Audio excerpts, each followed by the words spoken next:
Hello and welcome to episode 7 of Norwood P.D. Blue. I'm Lieutenant Brian Murphy. Those of you that have seen previous episodes will know a departure from our usual format as we dedicate this month's entire show to a significant achievement for the Norwood Police Department and the organization of area police departments to which we belong. You'll see that it's deserving of this attention and the efforts of NPA TV. We will return next month with our usual format and features such as Ask the Chief. Please take the opportunity to submit questions you'd like to see answered here. The Norwood's Finest feature will return. Who would you like to see profiled? Our Norwood PD in the Rear View History segment will be back also. Is there an event you'd like to see presented? Something from the history of the town as relates to the police department? Please submit your questions or suggestions to police@norwoodma.gov. Also, visit our Facebook page, where we have over 4,000 followers, or our Twitter, where we have over 3,500 people following what is happening with the department. Also, did you know that you can watch previous episodes online? In fact, friends and family around the country can find previous episodes of Norwood PD Blue at www.npatv.org. Thank you.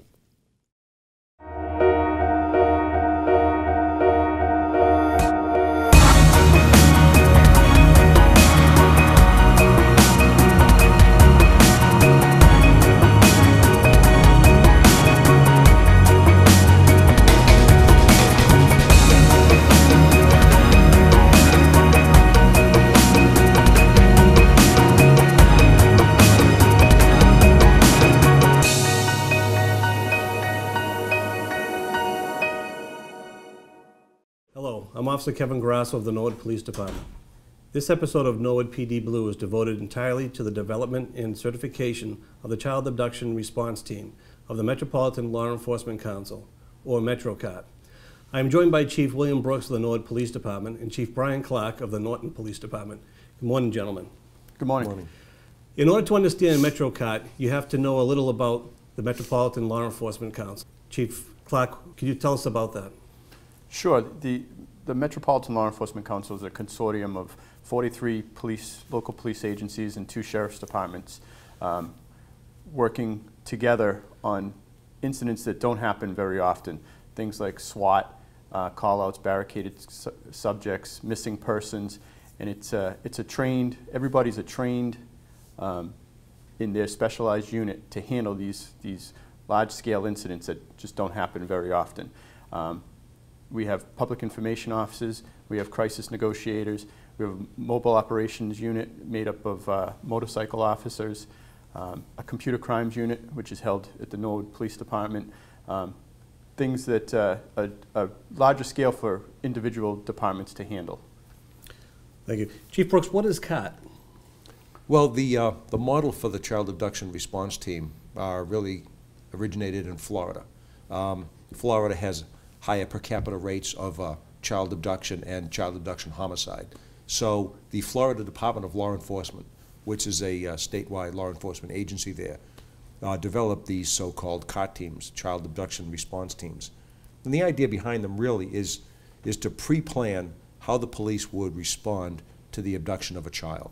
To, number one, pre-plan the protocols and the procedures that would be put in place, and number two, to train the detectives ahead of time in the event that a child is abducted. The idea behind a CART is for officers to get to the scene and really hit the ground running. Unfortunately, in some of these cases, or in a lot of these cases, when the child is abducted, the child is then murdered within a short time frame. So time is really of the essence. And they're also the type of case that most police officers don't handle in the course of their career. So when you get to the scene and you find that a child has been taken, it's really important that everybody knows exactly what's expected of them and that the detectives have already trained on the issue. So how did MetroCART get started in our region? We started with a needs assessment. Kind of a question that was asked is, what would happen if Molly Bish went missing in your community? How would your community respond to that? So we started off with a steering committee made up of several chiefs and some detectives. Chief Griffin, who's a retired chief from Dover, Chief Stillman, Chief Brooks, Chief Cunningham, and put protocols together, investigated what best practices were, put protocols together, and and then started training people in missing and child abduction cases. How large is MetroCart? Well, MetroCart is all the different components that I mentioned earlier. It's a mobile operations unit. It's a computer crimes unit, crisis negotiators, detectives, SWAT, regional response team, and the public information. It's 100+ officers with all those agencies taking part. You know, if something goes missing, like Chief Brooks said, time is definitely of the essence, and we need a trained, coordinated effort to find a missing child. Chief Clark, can you explain the significance of certification and what it entails? Sure. There are not many CART teams certified in the country. There's over 100 CART teams, but only we'll become only the 19th in the country. And it requires, basically I have the book here. It's a certification guide that goes over 47 standards that we have to go through and make sure we not only maintain, but that we're looking to exceed those standards. And it's our policies and procedures, how we coordinate efforts, how we communicate, making sure that we have the resources that are necessary. Now we know that the drill occurred last summer. How was the decision made to hold it here in Norwood? Well, back when the CART team was first put together, I was the original commanding officer. I was the deputy chief in Wellesley at the time, and I was the original commanding officer. In fact, Chief Clark was a detective sergeant and was on the CART team as an investigator at the time. So I had been to the training. I'd been involved in putting together the protocols, and I understood how the team operated, and I understood a little bit about what a drill would entail and what certification would entail. So it just seemed like a natural fit for us to do it in Norwood. So I at first volunteered to host the drill. And then we, of course, I had to talk to the town manager, John Carroll, let the selectmen know. We also contacted all of the neighbors in the Westover area because we had decided that if we were going to do it, we would do it in that neighborhood. We let them all know what was going on because some of them were going to have to go through checkpoints and roadblocks and so forth, and maybe a detective would knock on their door as part of a canvas exercise. So we wanted them to know that it was just a drill and that everyone was safe, and we wanted them to know a little bit about what the CART exercise entailed.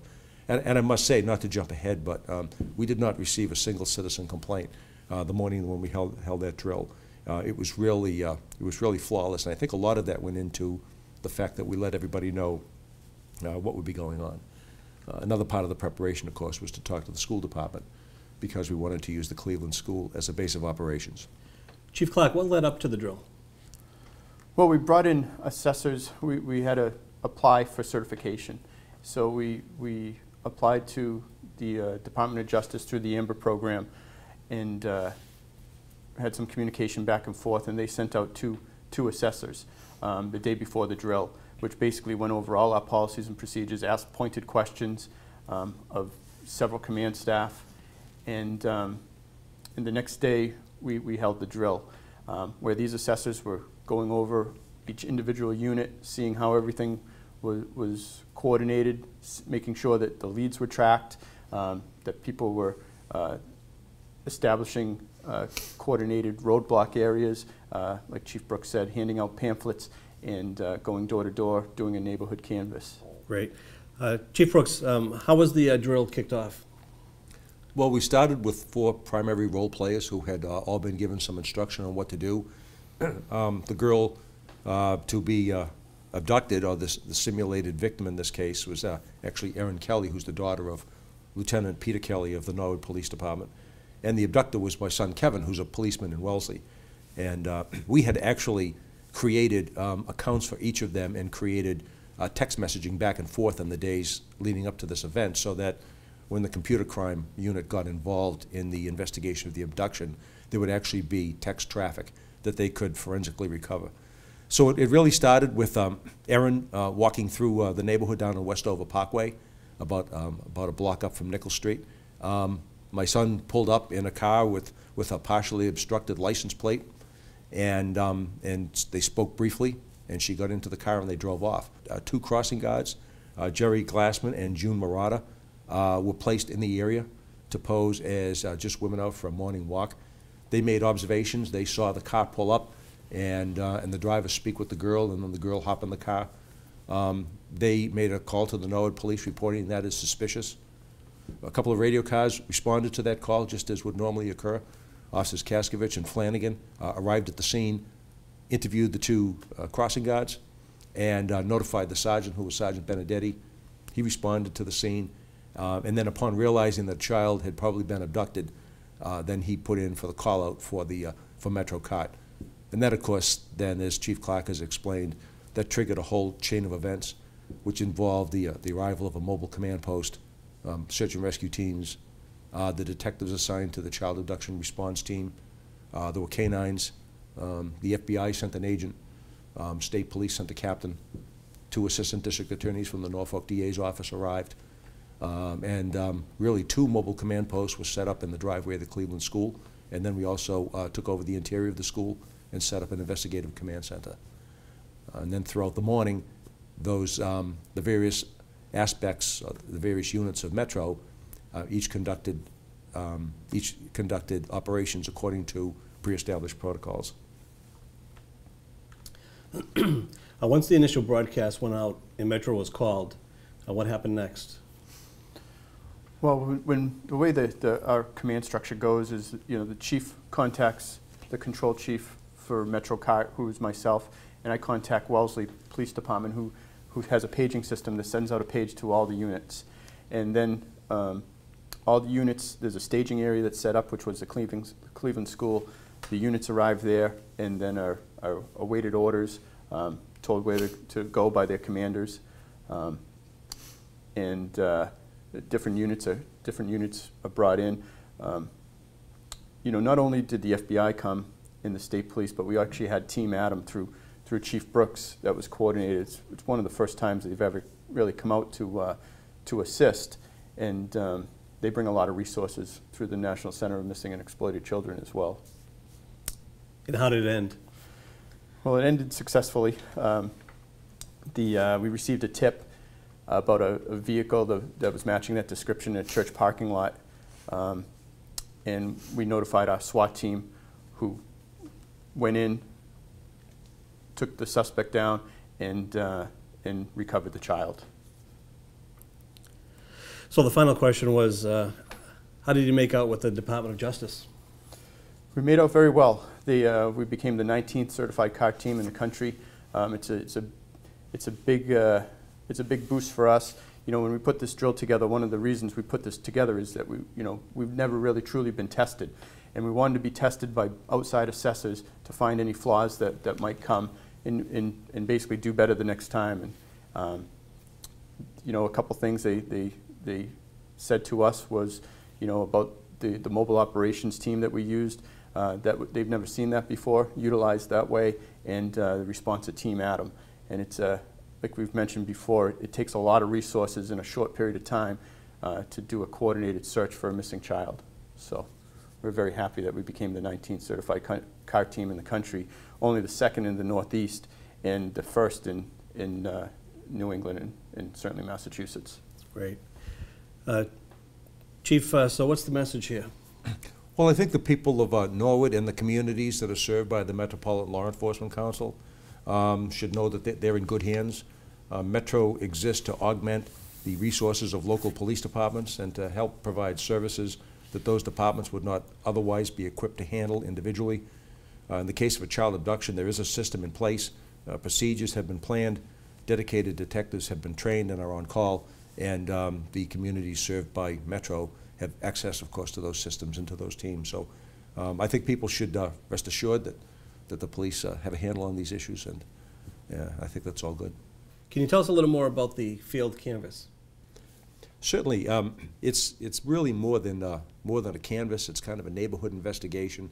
And what occurs is that you take what's called the PLS, which is the place last seen, the place where the child was last seen, and then you branch out from there.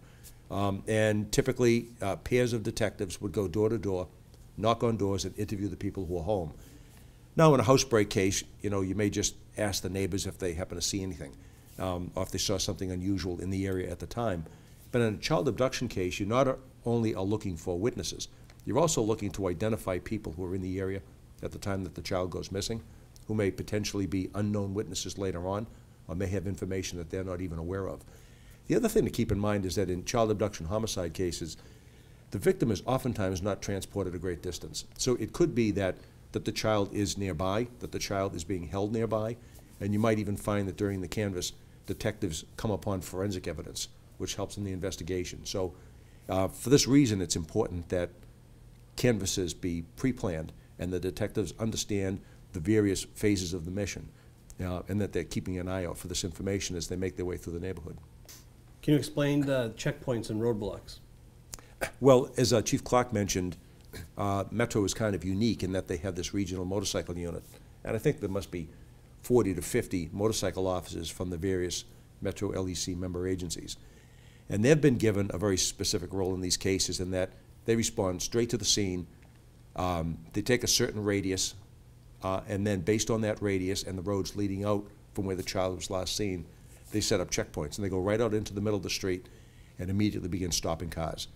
And again, the idea, much as with the field canvass, is to not only ask people what they may have seen, but to identify people who were in the area at the time the child has gone missing, in the event that they become an unknown witness later, and to ensure that the child is not being transported out of the area. So what you see is that the motorcycle officers will oftentimes set up right in the middle of the street. They'll stop the cars that are coming through. They have a pre-scripted set of questions that they ask, and they're looking for very specific things in the cars that pass through. That's great. Thanks for joining us.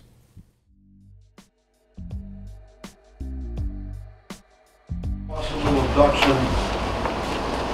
at the intersection of Westover Parkway and Layton Road. That location is actually right across the street. The front of the school is on Nichols Street. If you go directly across Nichols, that's Westover Parkway. And on one block, it splits left and right, the even side's right, the odd side is left. And when you go to the left, the first street on your left is Layton Road, and it's that intersection where this young lady was taken from. The initial investigation by patrol has shown that the young lady was walking along the street when a either dark blue or black Chrysler pulled up, operated by a lone white male, and they had some sort of a brief conversation, and then the young lady, who appeared to be about 13 years old, wearing a blue tank top and turquoise shorts, got into the car. It then made a U-turn and took off on Westover Parkway to the left side towards Albemarle Road. The partial plate number, which was taken from the front plate, is 3 Bravo Whiskey. The desk is at this time still trying to determine and run some checks through RMV to see if we can get an ID on that car.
Are in the command post, the control chiefs, and they're separating teams as far as who's going door to door, who's interviewing witnesses, who's following up on some leads that they get.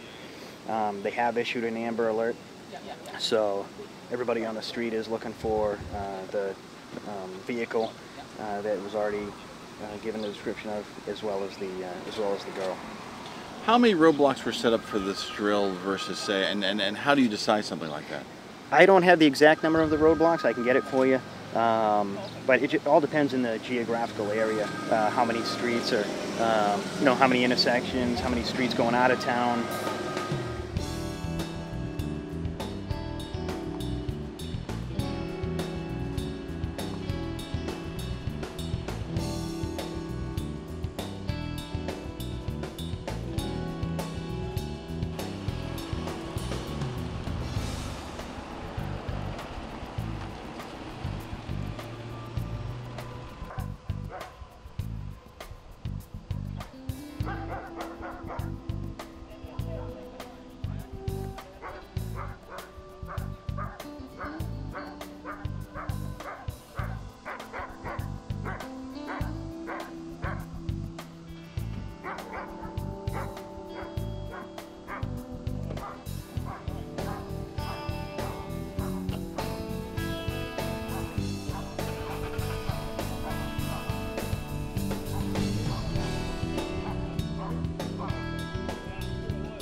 This is the area that the child had been abducted from. Yeah. And we set up a roadblock to check cars that are coming through the area. Do you mind if I do basically practice?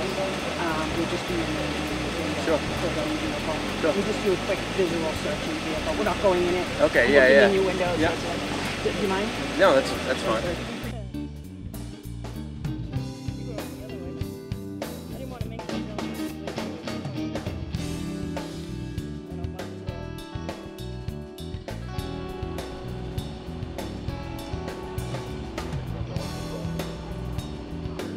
Against it today. Your team's advised.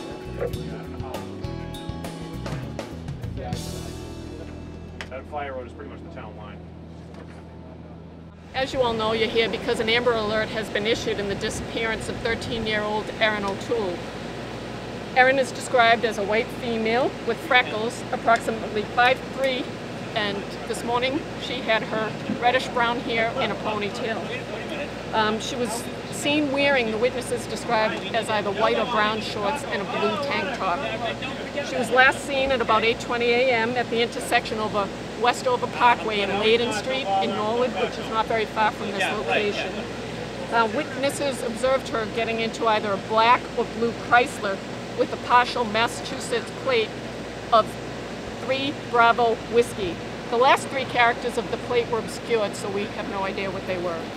The front driver's side and passenger side windows of this vehicle are tinted.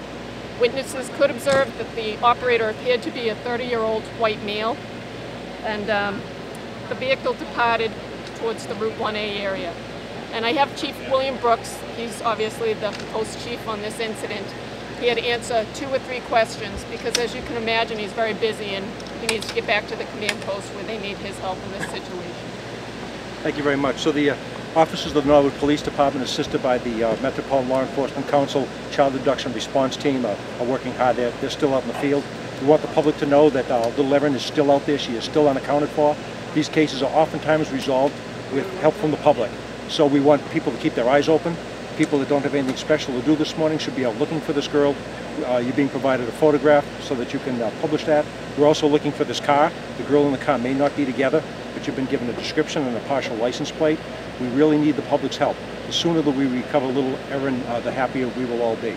The District Attorney's Office is here. We have help from the FBI. They're here. Massachusetts State Police are here. And, of course, the Metro Child Abduction Response Team.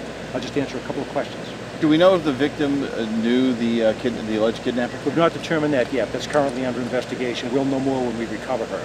But from the witnesses tell us there did not appear to be any assault during her abduction. She got into the car. How wide of an area are you searching right now? It depends on the nature of the search being conducted. We have motorcycles conducting checkpoints about a half a mile out, and we have checked some additional areas that as far as 1.5 miles away, and we're of course fielding leads wherever those leads originate. How sure are you that it happened? We're very sure. She was supposed to be here at school. She did not arrive. We've confirmed that with the school. We've talked to her mother. There's something very wrong here. Any other questions? Thank you very much. We appreciate you coming here. We appreciate if you continue to cover the story until we resolve it. Thank you very much.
From the Norton Police Department, and these are our two assessors. I pointed them out this morning, told them to be nice. This is Chief Alan Wallachuk. He was from the California Highway Patrol, and this is Chief Gary. From where? From Powell, Ohio. So you can ask a few questions to each of them. Let's just start and walk us through this whole thing with the initial response and getting that initial effort going. So here's the Metropolitan Law Enforcement Council is a project of 45 law enforcement agencies in eastern Massachusetts that does regional projects, has regional teams and so forth. The Child Abduction Response Team is part of the Criminal Investigation Division, and Chief Brian Clark from Norton is the control chief for that component. It was begun in 2006 with a federal grant. The first COT teams were begun in Florida. Currently there are only, I think, 18 certified child abduction response teams in the U.S. The closest to us is Pennsylvania. There are no others in New England. The protocols and procedures of the COT team were formed, like I say, back in 2006, 2007. Today's event was to seek national certification, and Chief Clark has been in charge of that effort to make that happen. You just want to talk a little bit about that part of it? Sure. We've talked about having a drill for a child abduction for about a year or so now, and there's a lot of planning that goes into something like this. We've had a COT team in place, but we haven't been tested. So this was through Fox Valley and the Department of Justice. We brought in assessors, go through our policies and procedures, and to put our whole team together to do a drill to successfully complete or locate a child in a real life, if a real life child abduction happened. We have representatives from Metrolec from those communities. We have representatives from the state police, from the FBI, and from Team Adam. And the biggest thing that we want to see happen is get enough resources in a timely fashion to find that child alive. The way today's event unfolded is the scenario was that a girl who should have been going to summer school was seen talking to somebody in a car, a man in a car. There was a conversation, then she got in the car. We had two role player witnesses who were there. One The scenario was that she actually knew the girl, knew she was supposed to be going to school, didn't think the thing looked quite right. The other witness just happened to be walking by, saw the same thing, and also saw that things weren't right. The first witness actually knew the mother and had the mother's cell phone number, so Norwood Police Department units responded to the scene, interviewed those witnesses, soon realized that something was amiss. They put out a broadcast. They requested the child abduction response team from Metro. They entered the girl as a missing person to NCIC, which actually triggers the response of the National Center for Missing Exploited Children and Team Adam. We put out a simulated Amber Alert. We made a simulated call for air support. The components from the Metropolitan Law Enforcement Council that responded were a search and rescue team, computer crime specialists that throughout the day got hold of a computer, saw email traffic between that girl and another man on a Gmail account, and extracted the information from that laptop using a partial plate. Actually, the detectives ahead of schedule identified the suspect correctly by not only taking the partial plate and vehicle description, but sitting down with a witness and going on the internet and showing different makes and models of cars until they narrowed it down to the correct make and model of cars. So they actually identified the subject kind of early. Throughout the day we got simulated leads, sightings from the Amber Alert, a call from a psychic, somebody who just saw that there was some activity they thought was suspicious, a man who kind of mumbled at them, and various leads. I think we generated about 8 investigative leads coming in. The way the child abduction response team really works is, as Chief Clark mentioned, it's designed to be a very fast break team, and it's designed to have investigative protocols in place. We don't have time when we arrive to think about what we're going to do. So the people who are in charge of neighborhood canvas have a protocol. People who are going to dump the cell phone or the laptop, they know what to do. They've got a protocol. Teams are assigned to identify sex offenders in the area and alibi them quickly. There's a suspect team, there's an interview interrogation team. So all these protocols have been put in place over the years. Today was the first chance really to fully exercise the system. This all concluded with, again, a simulated lead from a resident who said, I see the car that was on the Amber Alert, and gave a location. The Metropolitan Law Enforcement Council SWAT team, Metro SWAT, handled the takedown so that the victim could be extracted safely and so that the subject could be safely arrested. In all, again, I just want to thank the Metropolitan Law Enforcement Council, National Center for Missing Exploited Children, Fox Valley Technical College that has the Department of Justice contract to certify car teams. We hope we have the 19th certified car team in the United States. The Massachusetts State Police and the FBI, as Chief Clark also mentioned, who are also here today and fully involved. So is the Norfolk District Attorney's Office, and I'm probably forgetting several, but I'm not sure how many law enforcement personnel we had here, but we engaged the services of maybe about 7 or 8 role players, and I'm sure that we're probably in the 80 to 100 law enforcement resource area. Now, these gentlemen are the assessors who have flown here from California and from Ohio to assess the team. So you're Chief Wolochek? Yes, sir. When you do one of these, I won't ask you how you grade these guys yet, but what do you look for in deciding whether or not someone gets certified? What we have a set of standards. There are 47 standards that the car teams around the country have to meet. The standards were developed by observing the best practices from law enforcement communities all across the United States. We sent professionals together, we've developed our criteria, we've tested our criteria, we update it all the time when we see different things in different communities, and we've developed our CART program based on the professional input that we have from law enforcement all across the United States. Where's some, I'm sorry, go ahead. You know, missing and abducted children are one of our most precious items to all of us in the United States. 2,000 children a day go missing. Of that group, most of them are found. It's everything reported to police departments of children that went to their friend's house after school and mom and dad reported them missing, not knowing where they are. Annually, 150 to 200 children are abducted. That's the target, that's one of the primary groups the CART is addressed and came in existence to focus on. The time period for those abductions is very, very time sensitive. What you have with law enforcement is a partnership with law enforcement in their community, a partnership with the media, a partnership with your citizens of your community when one of these tragic events happen. It's very time sensitive. What you saw here today in your community is Your law enforcement group, through the leadership in your Metro-elect council with the chiefs of police and almost, I believe there's 45 members of this council, coming together, committed resources, and now they've tested it. We have in the United States 105 operationally ready CART teams. Of the 105 teams, 18 of them have gone through the certification process. This team is number 19. Myself and Chief Vest from Ohio have spent 2 days here. It's very labor intensive. A lot of review of policies and procedures the first day.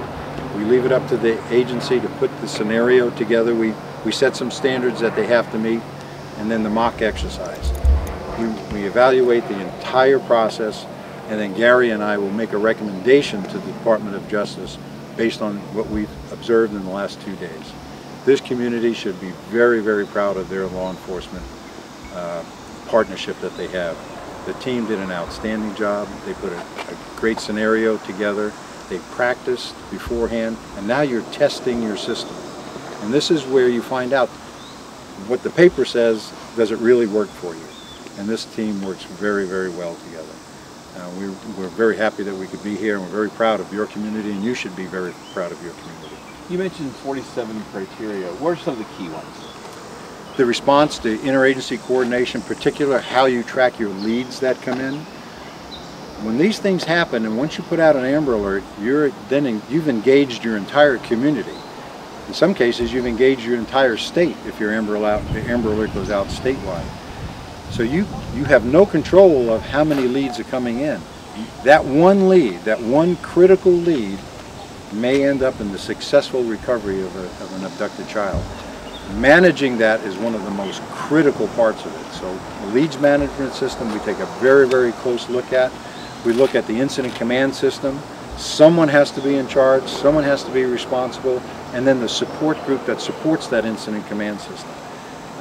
That's some of the most critical parts. Your resources, your state level resources, your federal level resources. The FBI was here today, Massachusetts State Police, and then a host of your partner agencies all came together to make this successful.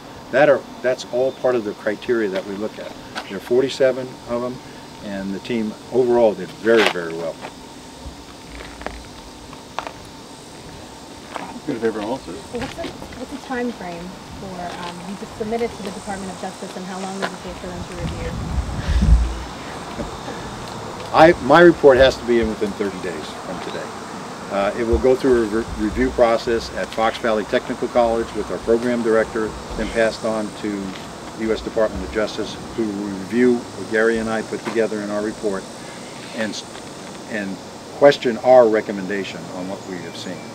And what I can tell you right now is our recommendation is going to be very positive that this team receive certification.